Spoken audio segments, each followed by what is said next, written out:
Tonight, fires rage in northwestern Ontario as evacuees try and figure out what comes next. It's very emotional. A first look at what's been lost and the people still trying to save their communities. People kind of had to take it upon themselves just to kind of get up and go, which was very disappointing. The frustration from communities who say they haven't gotten the help they need.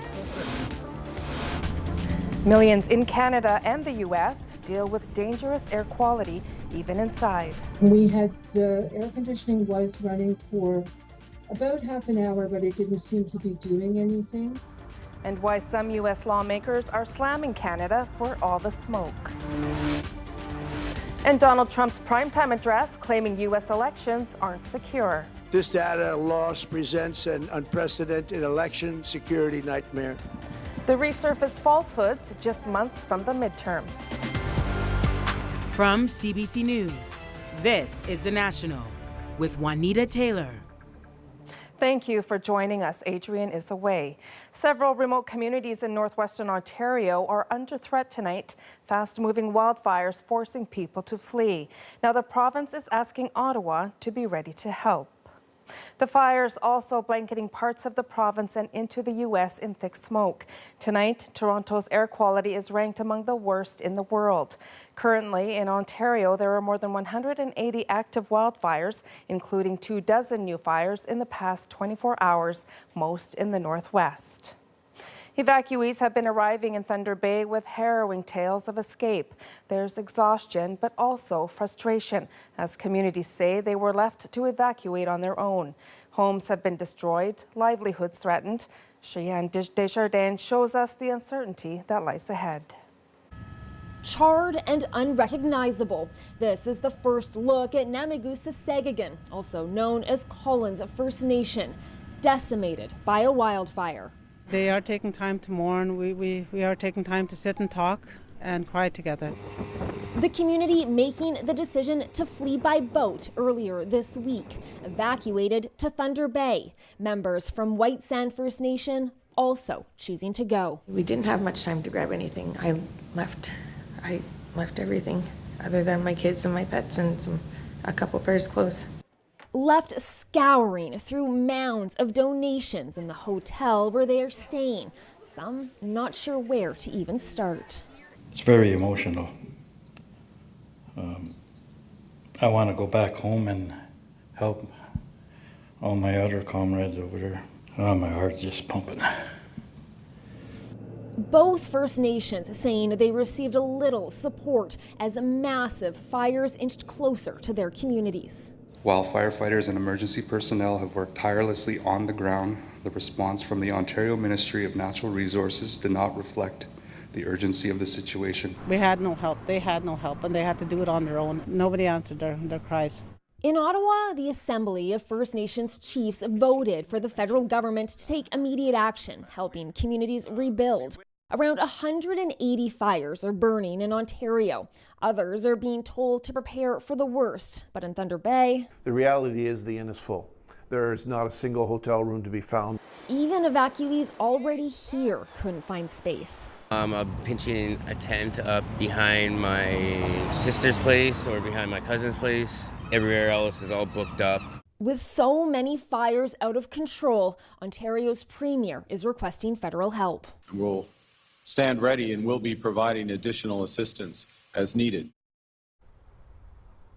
The details around what that might look like isn't clear and ultimately provides little comfort to some of these families waiting to find out what their new future might look like.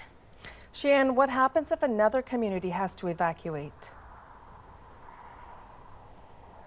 Yeah, so hotel rooms are hard to come by, but the city has told me that it has bigger buildings like arenas available if the province makes an official request. Now, we're told no request has been made yet. Thunder Bay isn't under an immediate threat. If it has to evacuate, that's a final resort. But the city says it has other plans in place, especially with those big fires still burning a ways away. All right, thank you, Cheyenne. That's Cheyenne Desjardins reporting from Thunder Bay tonight. Smoke from those wildfires is making air quality dangerous across southern Ontario tonight. And while the advice for many is to stay indoors, as Deanna Sumanek-Johnson shows us, even with the windows closed, some are taking precautions. Smoky, polluted air from the raging Northern Ontario wildfires is giving this mom cause for concern. Her 6-year-old's asthma landed him in hospital 3 years ago, so this week she had to make sure he stayed inside at summer camp. You're kind of wondering, what does he understand about his condition? We don't want him to feel left out, but we need him to understand how serious his condition is and that we're doing this out of love for him. She said the Ottawa area camp was happy to accommodate him, but for some, even staying inside isn't safe. Poor air quality is impacting people in areas across the province like Toronto, Thunder Bay, and Windsor. A Toronto daycare had to shut its doors on Thursday due to poor indoor air quality. When I went into our preschool room, it was very heavy with the smoke, and the air conditioning was running for about half an hour, but it didn't seem to be doing anything.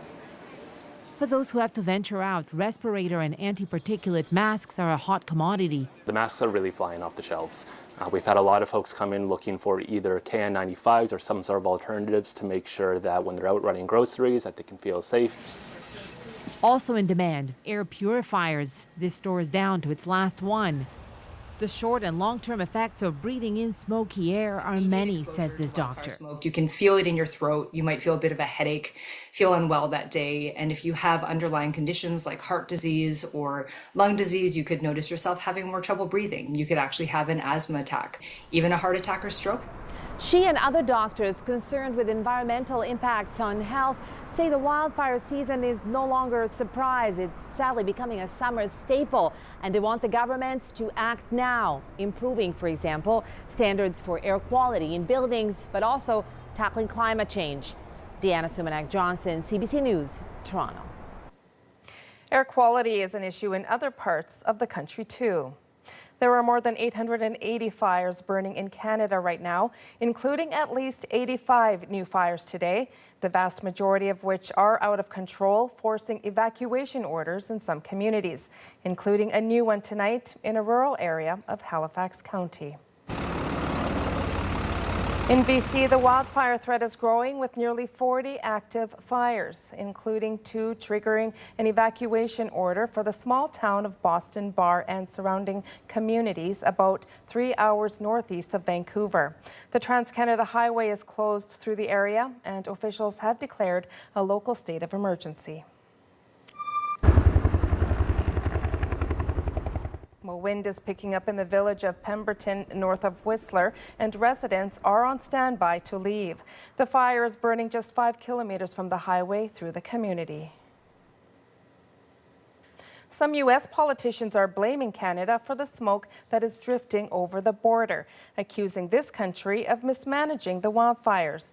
And as David Thurton explains, they're calling on Canada to take action. Iconic American skylines nearly unrecognizable. This is Chicago. It's almost like smoking cigarettes all day without even having to go get Newports, man. It's insane, bro. Smoke from 800 plus Canadian fires blanketing U.S. cities like Minneapolis, Detroit, and even New York City. As New Yorkers can see, and in some neighborhoods as New Yorkers can smell, smoke from the Canadian wildfires is over our city. Now, some Americans are blaming Canada outright, like this congressman running for Michigan governor. The Canadians lecture us about climate change. Meanwhile, they are not doing the least of what's required to manage their own forestry. Some Republican representatives from Michigan sent a letter telling the Prime Minister our patience has run out and that American lungs are paying the price for Canadian inaction. My job is to protect Canadians. One federal minister called those comments unfortunate. We cooperate very closely with the Americans in terms of how we address wildfires in their country and in ours. Experts say there are some steps Canada could take, like proactive, controlled, and Indigenous-led burns. But that will only have a small, incremental impact on the amount of smoke. And if we don't do it at scale, it'll have no impact. Making things worse, a warming planet. Climate is a global issue. an issue made all the more difficult if Ottawa and Alberta build another oil pipeline, according to this environmental advocate. Prime Minister Carney, although he knows that the cause of the climate crisis is burning fossil fuels, he is giving free rein to polluters. He is making more room for more climate-wrecking fossil fuel infrastructure. The Prime Minister did not respond directly to American lawmakers, saying climate change is everyone's responsibility, including the United States. David Thornton, CBC News, Ottawa. Donald Trump claims the American voting system is broken.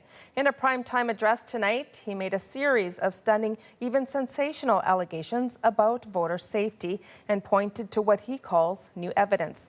Katie Nicholson joins us now from Washington. So, Katie, what is the U.S. president alleging? Well, there are expectations this was going to involve new allegations of foreign interference and documents, and that was exactly what the U.S. president delivered. Tonight, I'm announcing the immediate declassification and release of critical intelligence revealing shocking vulnerabilities in our election infrastructure. This evidence shows that the election system we have dangerously exposes like levels never thought possible to hacking, exploitation, and foreign interference. Those documents can now be found on the official White House website. Trump made numerous allegations of election interference, including from China and the so-called deep state. He also alleged Americans have been lied to about the security of election infrastructure, including electronic voting machines, ballot counting systems, which he says are vulnerable to hacking from Russia, China, Iran, North Korea, and others. And he's also alleging hundreds of thousands of people voted illegally in the 2020 election. Just listen to this. Even this limited analysis found more than 250,000 foreigners illegally registered to vote. Put together, these disclosures reveal an election system so broken and so vulnerable that no one can possibly defend it. Now, Trump is particularly focused on the 2020 election, which he lost to Joe Biden. Important to note, numerous courts and audits, forensic analysis found no evidence of manipulated election results. And a national intelligence report said that they had no indications of any foreign actor attempting to alter any aspect of the voting process of those elections, and that includes registration, casting ballots, tabulation, results reporting. So Trump also renewed his plea to senators to push through a contentious voting reform act, the Save America Act, which has voter ID rules that critics say would prevent millions of eligible voters from casting a ballot. There was a lot of consternation on both sides of the aisle, particularly among some Republicans who were deeply worried that by focusing on election grievances, it's going to work against the messaging they need to hit home to voters, like affordability ahead of the midterms coming up in November. Katie Nicholson in Washington tonight. The deal to open the Gordie Howe Bridge is still shrouded in mystery, but today the Prime Minister tried to clarify how revenue will be shared with the U.S. Splitting of tolls, any sharing of the toll revenue won't happen until all of the debt is repaid. Canada invested $6.4 billion to build the bridge connecting Windsor, Ontario to Detroit, but its planned June opening was delayed. A deal has since been reached to open the international connection later this month. Federal ministers face some tough questions on the last day of the Assembly of First Nations annual general meeting. There is growing concern about Ottawa's push to fast-track major infrastructure projects. And as Olivia Stefanovich shows us, many First Nations leaders are worried their rights are at risk. Federal ministers attempting to sell the Assembly of First Nations on Prime Minister Mark Carney's plan to fast-track major infrastructure projects. In the face of economic uncertainty, Canada is focused on what we can control, and it compels us to work together. These projects cannot and should not move forward without Indigenous rights holders. Pitching cooperation and generational economic benefits. I see the opportunities coming through the pipeline of projects. It's positive. But it's been said before. Many AFN members say they want to believe the ministers, but there's a lack of trust.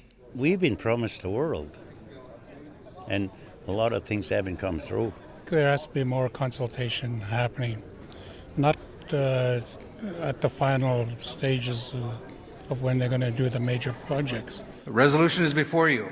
Chiefs voted this week in favor of rejecting the federal government's proposed project reforms as Ottawa moves to issue approvals within 1 year, including a proposed pipeline from Alberta to the West Coast. I believe that Indigenous ownership, true participation of Indigenous people within these projects, including investments, is critical. We understand Canada is at a crossroads in its relationship with First Nations. The national chief says the federal government must remember First Nations hold the keys to the country's future prosperity. Over $600 billion of projects are forecasted for First Nations lands over the next decade, but they won't advance without the support of First Nations.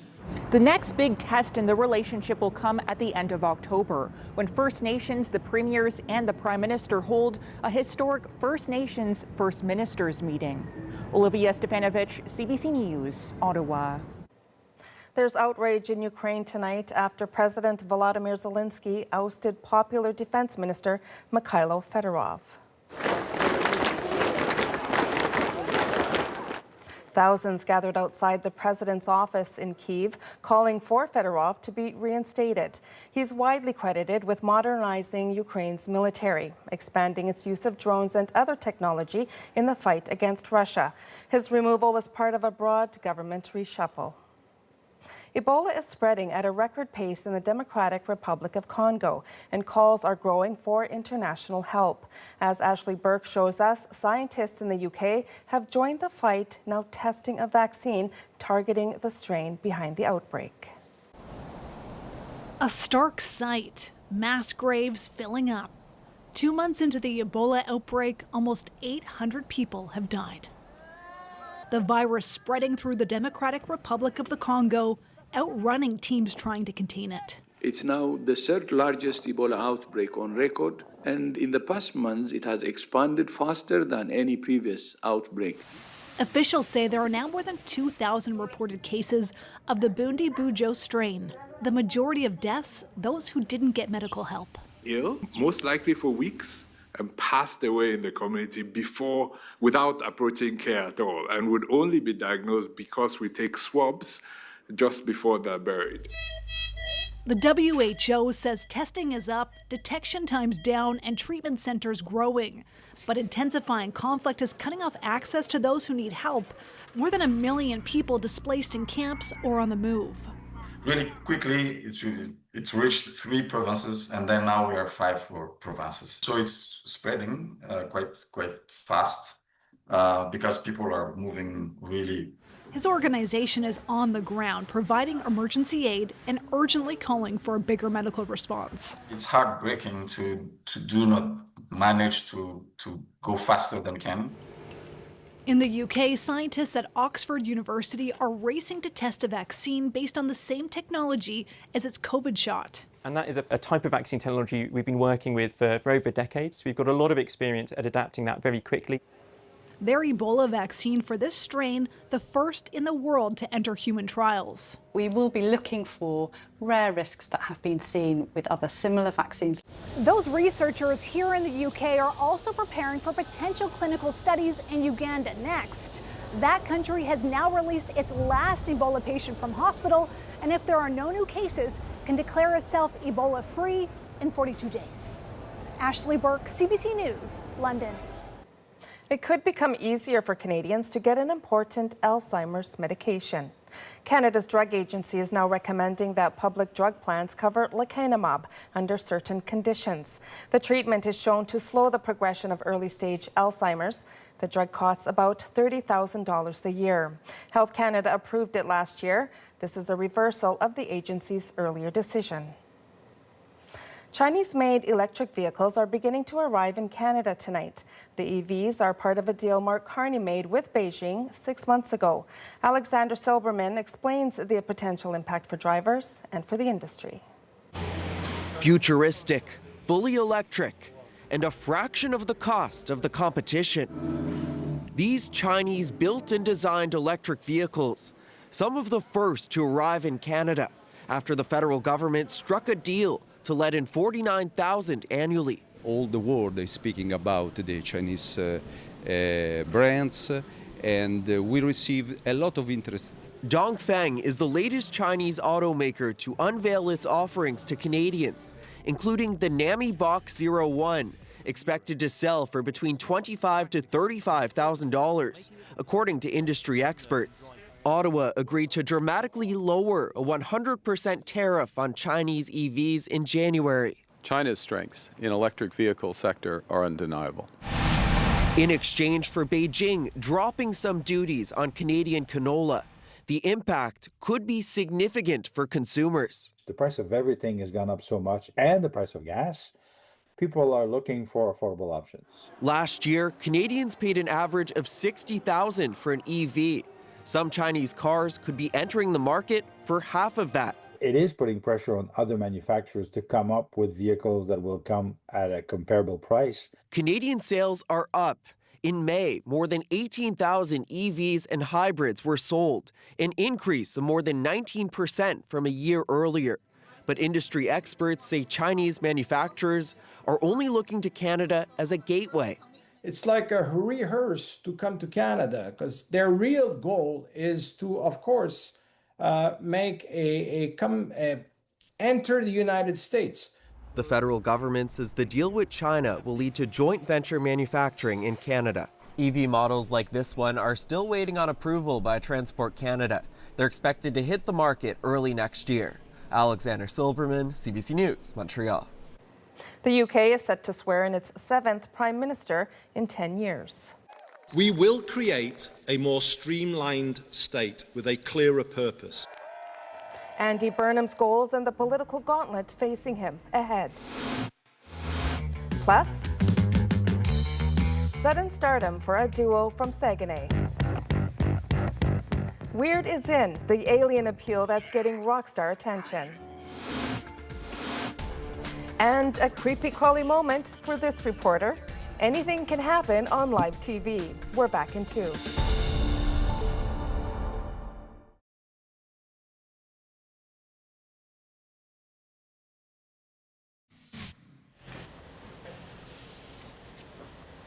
Taco Bell says it will stop using ingredients like lettuce from one supplier as health officials investigate a link to a widespread cyclospora outbreak.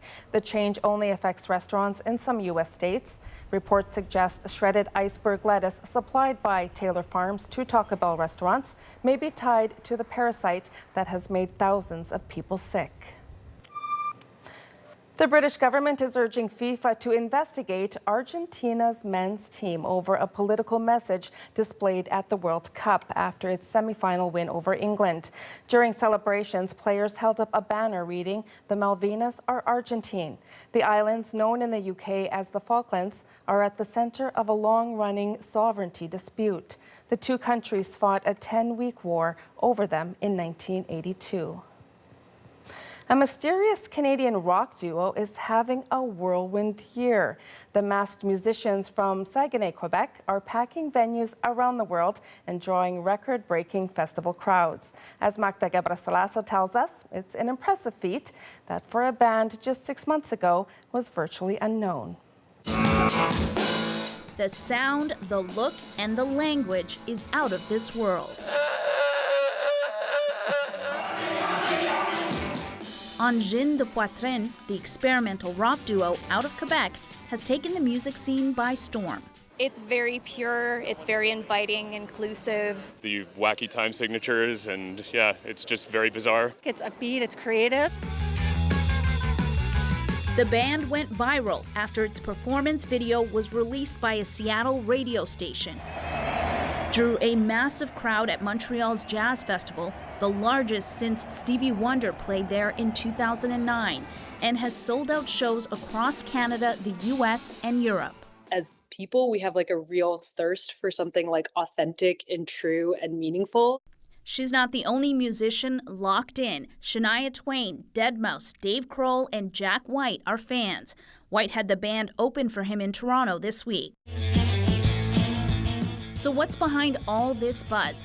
Musically, it's microtonal rock, hitting tones in between notes, many raving about the musical patterns too. The guitar playing is playing with a loop pedal, and he's kind of building his melodies and chords throughout the songs. It's like creating a different instrument out of those two instruments, a bass and a guitar. There's also creativity in the costumes. Covered in polka dots and masked up, get this, publicly, their identities remain a mystery. They do have this kind of almost puppet-like charm. But fans say, don't get it twisted, it's not some gimmick, it's the real deal. In a world of everything that feels AI, it's nice to see some real talent. Even though that talent claims to be from out of this world.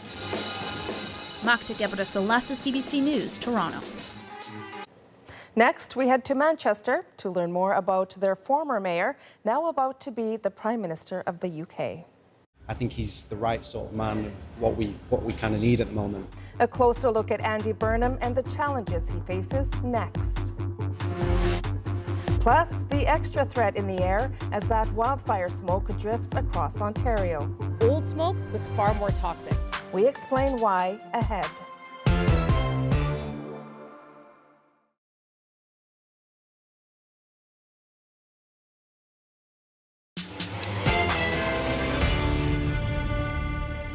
Andy Burnham is set to become Britain's next Prime Minister, its 7th in a decade. Burnham's rise from Mayor of Manchester happened with record speed. So what should you know about him? Well, Chris Brown goes to Manchester to find out. Andy Burnham's rise to the pinnacle of British politics has happened at breakneck speed. Andy Burnham has been called the King of the North because of his popularity and for his record as the Mayor of Manchester.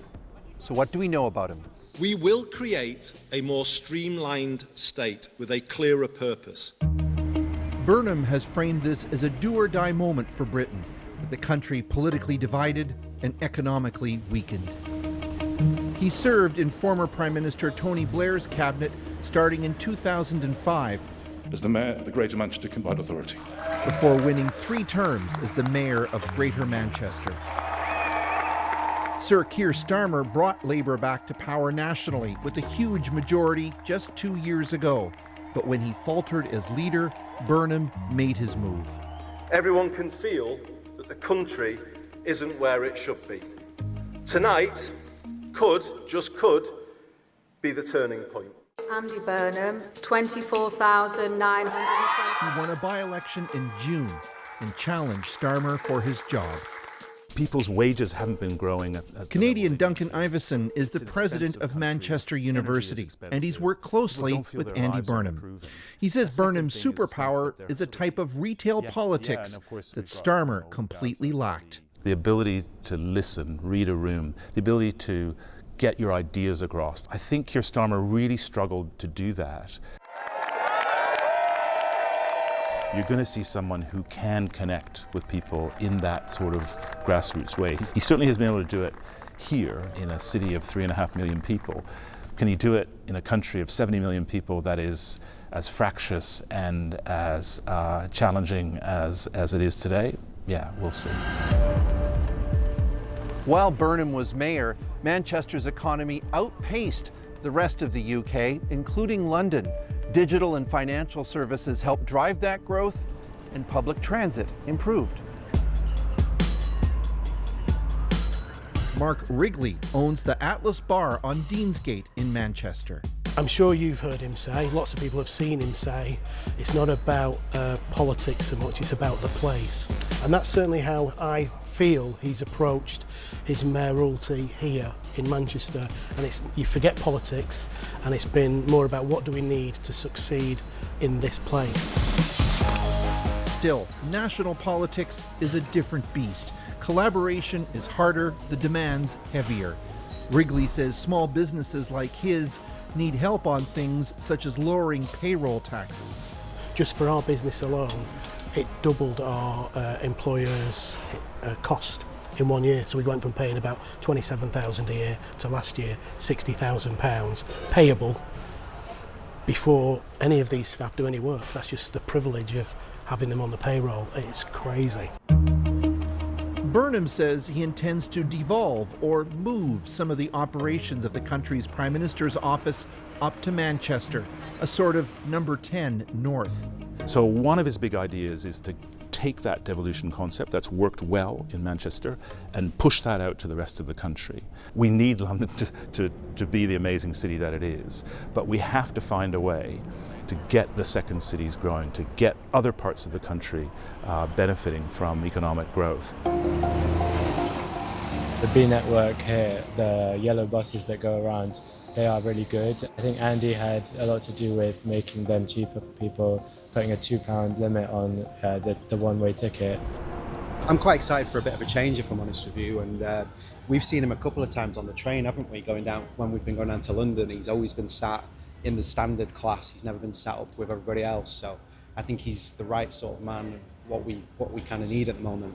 Critics aren't convinced. They say Burnham's ideas are vague and his policies haven't ever faced harsh scrutiny. It's messy, it's untidy. Laura Evans is a member of the Conservative Party who ran against Burnham for mayor twice and lost. Well, he's talking about place. Now let's take a look at his place. You know, you've been with me on Piccadilly Gardens. It's a mess. You know, we have a lot of crime. We have a lot of issues here where people, you know, drugs. He hasn't improved the situation around homelessness. Burnham is already being squeezed. He needs to appease Labour MPs that want to see big spending, financial markets that are demanding absolute fiscal discipline, and supporters that don't want to see tax hikes. How are you going to do it? Where's the money coming from? Where is the money going to come from for any of his new ideas? Because if he starts to say he's going to tax people more, and he will have broken his own rules, and that is a problem. Andy Burnham has helped generate some good buzz about Manchester. But as Prime Minister, he'll have no honeymoon period. And just 3 years before the next general election to manage what may be an impossible economic tightrope. Burnham will officially replace Keir Starmer as Labour Party leader this Friday and as UK's Prime Minister on Monday after a meeting with King Charles. Still ahead on The National, why smoke from wildfires might get more dangerous the further it drifts. We're back right after this.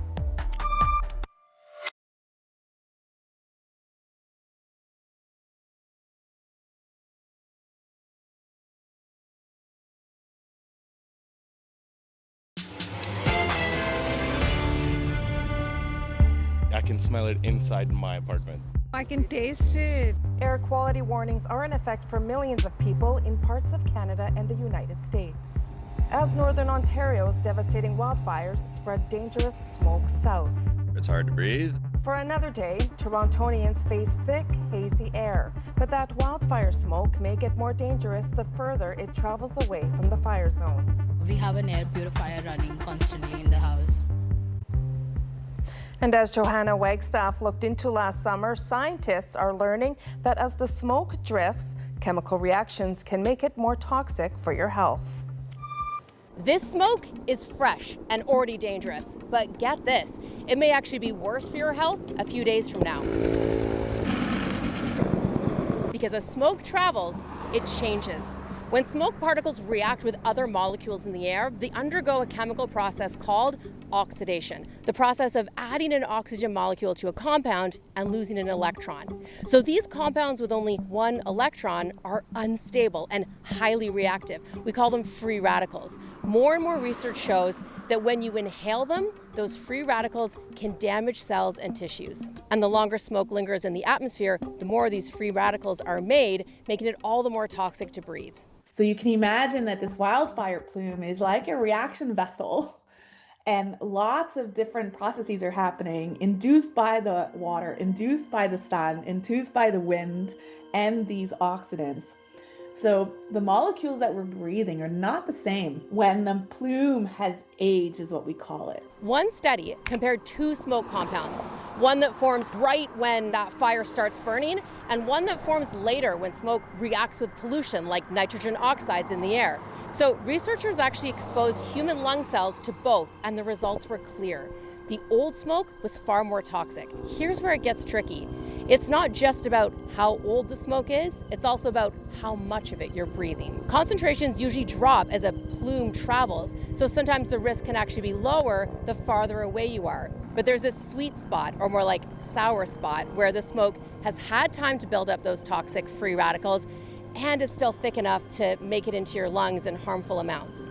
It's a question that is debated at the moment. Is it worse to be exposed to aged smoked or to fresh smoke? And that will also depend on what the smoke is. So is it from a burning home? Is it from a burning forest? Scientists are working hard to figure out exactly where that zone is for each fire, and they hope to start building that into smoke forecasts soon. I mean, here's the thing. In the end, it doesn't matter if the fire is right behind you or coming from across the country. If air quality is poor, the risk is real. And remember that this is about repeated exposure. This is a chronic problem. So if we are exposed more and more, which is the case with a lot of Canadians across the country now, and we are exposed to the smoke over and over again, then that's what is problematic. Wildfire smoke is bad for our health, but science is telling us it's even worse than we thought. And it doesn't get better with distance. It gets more toxic over time. Along with health and environmental concerns, wildfires are also taking a toll on forestry. And as Lindsay Duncombe showed us earlier this season, it's an industry that is already struggling. She visited 100 Mile House, BC to get to the heart of this story, one that is playing out across many parts of the country. There is shock and sadness in 100 Mile House. The impact emotionally, physically, spiritually, when these things happen is very devastating. The town's lumber mill is closing for good. Families leaving. I've lived in this area my whole life, so that would be a big change for me. As the economy changes, worry grows that parts of rural Canada are in crisis. You think things are just perfectly fine, and then a major industry just stops. 100 Mile House is a lumber town. There used to be 3 mills here. In November, West Fraser gave notice. The last mill left is closing. 165 people out of work. Hi, Sven. Hi, Lindsay. How are you doing? I'm good. Nice to see you. Nice to see you as well. Laborer Sven Berkner isn't sure how many shifts he has left. So how are you feeling? Feeling pretty sad. Pretty sad about stuff. The last log was processed weeks ago. It's all clean up now. None of this is easy. You know, we are mill workers, so we have a little tough time sometimes expressing our emotion. I get the sense that it's very tough for quite a lot of people. About 2,000 people live in 100 Mile House, in the heart of BC's interior. Once the big machines finish, technology takes over. The mill opened 40 years ago. Even then, tariffs were a problem. Now, it's so much worse. Well, the tariffs don't help. Rob Barron is West Fraser's regional manager. He says forest fires hit the area hard. Mountain pine beetle, too. The mill has salvaged what it can, but it's just too expensive to get to the trees that are left. We worked hard to have the best operation we could here, and our employees worked very hard. In spite of everybody doing the best they can, the economics of the fire supply just don't work for us. So I kind of foresaw a little bit months in advance. Berkner had a sense layoffs were coming when the Christmas party was canceled. And I made a comment to my coworkers, and I said, you know, if they can't afford a Christmas party, they may as well close the doors. And it was kind of a half joke that I was making, and unfortunately, you know, it did come to that. He's been here before. He was laid off when the last mill closed. Now he's helping his girlfriend raise 3 young children. He's eligible to apply for other jobs at West Fraser Mills and other towns, but he's not going to. He plans to work as a server in a local restaurant instead. From having 2 mills closed in one town. I fear that if I do relocate and get another job in the mill industry, even the mining industry, I fear that it will not be a secure job for me in the future. You worry it could happen again? Or it could happen again, absolutely. He blames politicians. I do believe that our BC government, as well as our Liberal government, has really let us down. Maureen Pinckney is the mayor of 100 Mile House. 50-50. She also volunteers at junior hockey games. I was born and raised here. Thank you. 100 Mile has had its ups and downs. Wranglers games are a big deal. Hundreds turn out. With the mill closing, there's anger and anxiety in the stands. We're trying to keep it really positive because we have so much to offer here, but it's devastating. She says those 165 job cuts could actually mean 500 people out of work when you factor in cuts to industries that support the mill.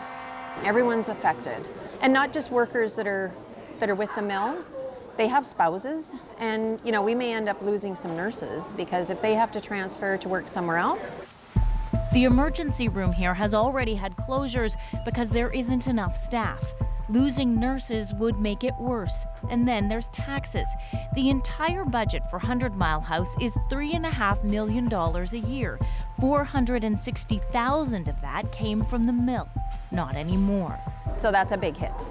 That's a really big hit. So we still have to provide water, sewer, roads, sidewalks, and we don't have a way. Pinckney is lobbying federal and provincial governments for cash and trying to attract new business. She knows other communities are doing the same. You think things are just perfectly fine, and then a major industry just stops. But it's happened to a lot of towns literally across Canada. Rural Canada is kind of going the way of the dodo, I guess. I don't know. Mark Bassat worked at the mill for 27 years. He's interviewed for positions at West Fraser's other mills. When you haven't done an interview in a long, long time, you feel very vulnerable. Whatever happens, he's pretty sure he, his wife, and his 3 kids will have to move. The uncertainty of having to sell a home and see what you get for it, and then having to buy another home somewhere else, uprooting the family and changing their normal life. He hopes he can get a job in a town not too far away, in a community not too different from this. You have to be positive, and things will work out. I believe that. Shortly after our interview, West Fraser announced the indefinite closure of its strand board plant in High Level, Alberta. Another 190 jobs gone in another small town. There's no community that is immune to this happening. There really isn't. I mean, it's one thing when we see the forestry industry starting to go down, but then we start to see also the steel industry starting to go down. But he just got some good news. I was told last night that the community is going to be paying for a Christmas party. So thank you to the community, right? So that's a big thing, right? And that hits heavy, right? So thank goodness for that. Plants may close, industries may come and go, but some things about small town Canada stay the same. This week we learned another pulp mill is closing, this time in Prince George, BC. Roughly 300 jobs are affected. Canfor, the company that owns the mill, says the closure is a result of unsustainable financial losses. When we come back, a surprising moment for a live reporter in LA. I knew that if I took notice of the roach, it would derail the story, and I just didn't want to do that. How she kept her cool, next in our moment.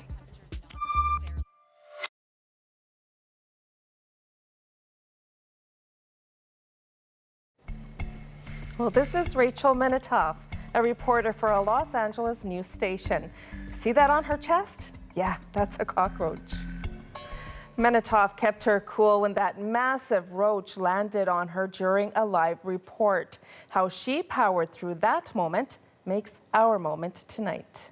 And it's a lot more comfortable at this hour. I was live on the 10 o'clock newscast. Almost immediately, the cockroach lands on me, and I see my cameraman cover his face and kind of like duck behind the camera. So I knew something was wrong.